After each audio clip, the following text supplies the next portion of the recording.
Una lunga indagine dei carabinieri di Abano Terme e alla fine ben 13 misure cautelari emesse dal GIP di Padova destinatari italiani, tunisini e senegalesi, accusati di aver organizzato un'ingente attività di spaccio di sostanze stupefacenti. Nel corso dell'operazione, che ha visto l'impiego di decine di carabinieri dell'Arma con il supporto di militari del nucleo cinofili di Torreglia e del nucleo elicotteri di Belluno, sono state eseguite 3 misure cautelari in carcere, 5 divieti di dimora in Veneto e 5 misure cautelari dell'obbligo di dimora nel comune di residenza dei rispettivi indagati. Inoltre sono state eseguite 18 perquisizioni domiciliari nelle province di Padova, Milano e Firenze. Siamo riusciti con questa attività di indagine proprio a ricostruire questo canale di approvvigionamento che era essenzialmente a Milano, e questo stupefacente veniva proprio portato qui nel Padovano e poi smissato in particolar modo nella zona delle Terme Euganee, nei comuni di Due Carrare, Battaglia Terme e Pernumia.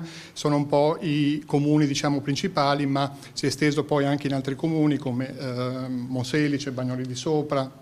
Conselve, Cartura e altri comuni qui vicini. L'indagine è iniziata a maggio 2024, quando una pattuglia di Abano Terme aveva denunciato 2 nordafricani irregolari in Italia, poiché trovati in possesso di 10 dosi di cocaina e denaro in contanti. Da lì l'arresto di un corriere italiano incensurato e in possesso di 1 chilo di cocaina e 2,5 kg di hashish per rifornire la bassa padovana. Nel corso dell'intera attività, durata circa 7 mesi, sono state tratte in arresto 4 persone, sequestrati complessivamente 4,5 kg di cocaina, corrispondenti a circa 6.400 dosi, e 2,5 kg di hashish per circa 520 dosi, oltre alla somma in denaro contante di 82.000 euro.